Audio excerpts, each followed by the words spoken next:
নমস্কার বন্ধুরা, Rina's cooking with নেচারে আপনাদের সবাইকে স্বাগত। চলে এসেছি আজকের রেসিপি নিয়ে। আজকের রেসিপি কাঁকরোল দিয়ে নিরামিষ একটা রেসিপি তৈরি করে দেখাবো, যেটা ভাত বা রুটির সঙ্গেও খেতে পারবে, খেতে অসাধারণ হয়। চলো তাহলে রেসিপিটা শুরু করা যাক। রেসিপির জন্য এখানে 5-6টা কাঁকরোল নিয়েছে। কাঁকরোলগুলো দেখো 2 টুকরো করে মাঝখান দিয়ে চিড়ে এরকম 3 টুকরো করে লম্বা লম্বা করে কেটে নিচ্ছি।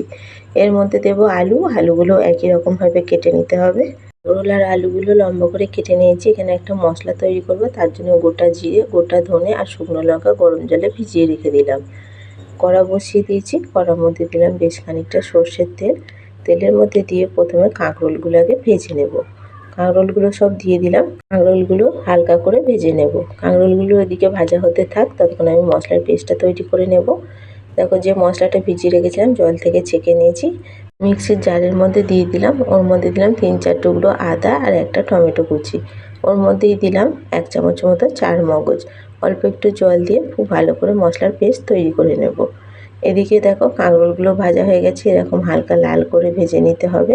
কাঁকরোলগুলো ভাজা হয়ে গেছে, কাঁকরোলগুলো আস্তে আস্তে আমি তুলে নিচ্ছি। যে কোনো নিরামিষ দিনে এই রেসিপিটা একবার বাড়িতে বানিয়ে খেয়ে দেখো, খেতে অসাধারণ লাগে। যারা মাছ মাংস খান না তারা তো অনায়াসে এই রেসিপিটা তৈরি করে খেতে পারবে। বানাতেও খুব সোজা, খুব তাড়াতাড়িও হয়ে যায়। তো আলুগুলো দিয়েছিলাম, আলুগুলো হালকা লাল করে ভেজে নিয়েছি। আলুগুলো ভাজা হয়ে গেছে, আলুগুলো এবার তুলে নিচ্ছি। কড়ার মধ্যে আর কিছুটা সর্ষের তেল দিয়ে দিলাম। তেলের মধ্যে ফোড়নে দিলাম গোটা জিরে। ফোড়নটা ভালো করে ভেজে নিলাম। ফোড়ন ভাজা হয়ে গেলে তেলের মধ্যে অল্প দিচ্ছি একটুখানি হলুদ। যে মশলার পেস্টটা তৈরি করে রেখেছিলাম সেই মশলার পেস্টটা দিয়ে দিলাম।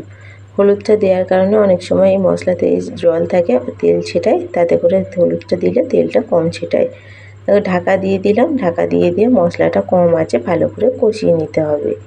যতক্ষণ না মশলা থেকে তেল ছাড়ছে মশলাটা খুব ভালো করে কষিয়ে নিতে হবে। এর মধ্যে কিছু শুকনো উপকরণ দিলাম। তার মধ্যে দিলাম কাশ্মীরি লঙ্কার গুঁড়ো হাফ চামচ দিলাম, আর একটু হলুদ, আর স্বাদ মতো দিলাম নুন। খুব ভালো করে দেখো মশলাটা কষিয়ে নিচ্ছি। 2 চামচ টক দই ফেটিয়ে রেখেছিলাম, টক দইটাও এর মধ্যে দিয়ে দিলাম। খুব বেশি টক দই দিচ্ছি না, কারণ টমেটো পেস্ট ব্যবহার করলাম। খুব বেশি দেওয়ার প্রয়োজন নেই, অল্প দিলেই হবে। দেখো দই দিয়েও মশলাটা খুব ভালো করে কষিয়ে নিয়েছি। মশলা থেকে তেল ছেড়ে গেছে। মশলাটা এইভাবে কষিয়ে নিতে হবে যতক্ষণ না মশলা থেকে তেল ছাড়ছে। আলু আর কাঁকরোল ভেজে রেখেছিলাম, সেইগুলোই মশলাতে দিয়ে দিলাম।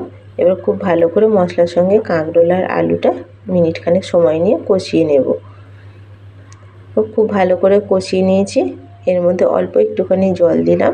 জল দিয়ে আবারও একটু ভালো করে নাড়াচাড়া করে নিতে হবে। মশলা কষানোর সময় অল্প দিয়েছিলাম নুন। আলু কাঁকরোল ভাজার সময় নুন দিইনি, তাই পরিমাণ মতো দিলাম নুন। নুন দিয়েও খুব ভালো করে একটু মিশিয়ে নিতে হবে। দুটো দিলাম চেরা কাঁচা লঙ্কা। কাঁচা লঙ্কাটা দিয়েও খুব ভালো করে মশলার সঙ্গে একটুখানি মিশিয়ে নিচ্ছি। দেখো মশলা খুব ভালো করে কষিয়ে নিয়েছি। এবার পরিমাণ মতো জল দিয়ে দিলাম। সব কিছু খুব ভালো করে একসঙ্গে মিশিয়ে নিলাম। এবার এটা ঢাকা দিয়ে দেব। ঢাকা দিয়ে খুব ভালো করে আলু আর কাঁকরোল সেদ্ধ করে নেব। ঢাকাটা এবার খুলে নিচ্ছি। কাঁকরোল আর আলুটা সেদ্ধ হয়েছে কিনা দেখে নেব। আলুও সেদ্ধ হয়ে গেছে, ওদিকে কাঁকরোলও সেদ্ধ হয়ে গেছে। তরকারিটা তো প্রায় হয়েই এসছে। নিরামিষ রান্না, অল্প দিচ্ছি একটুখানি চিনি, আর নামানোর আগে অল্প দেবো একটু গরম মশলা। খুব ভালো করে চিনি আর গরম মশলাটা মিশিয়ে নিতে হবে। আর বেশিক্ষণ এটা ফোটানোর দরকার নেই। 10 থেকে 15 সেকেন্ড ফুটিয়ে এটা গ্যাসের ফ্লেমটা এবার অফ করে দেব। গ্যাসের ফ্লেম এবার অফ করে দিচ্ছি। দেখতে কতটা সুন্দর লাগছে দেখো। যে কোনো নিরামিষ দিনের রেসিপিটা একবার বাড়িতে বানিয়ে খেয়ে দেখো, আশা করছি তোমাদের ভালো লাগবে। কাঁকরোল আলুর নিরামিষ ডালনার রেসিপিটা কেমন লাগলো কমেন্ট করে জানিও। ভালো লাগলে একটা লাইক কমেন্ট শেয়ার করবে। চ্যানেলে নতুন বন্ধু হয়ে থাকলে চ্যানেলটা সাবস্ক্রাইব করার অনুরোধ রইল। পাশে থাকা বেল আইকনটা অবশ্যই প্রেস করে দেবে। চ্যানেলে নতুন কোনো ভিডিও আপলোড করলে ভিডিও নোটিফিকেশান সবার আগে তোমাদের কাছে পৌঁছে যাবে।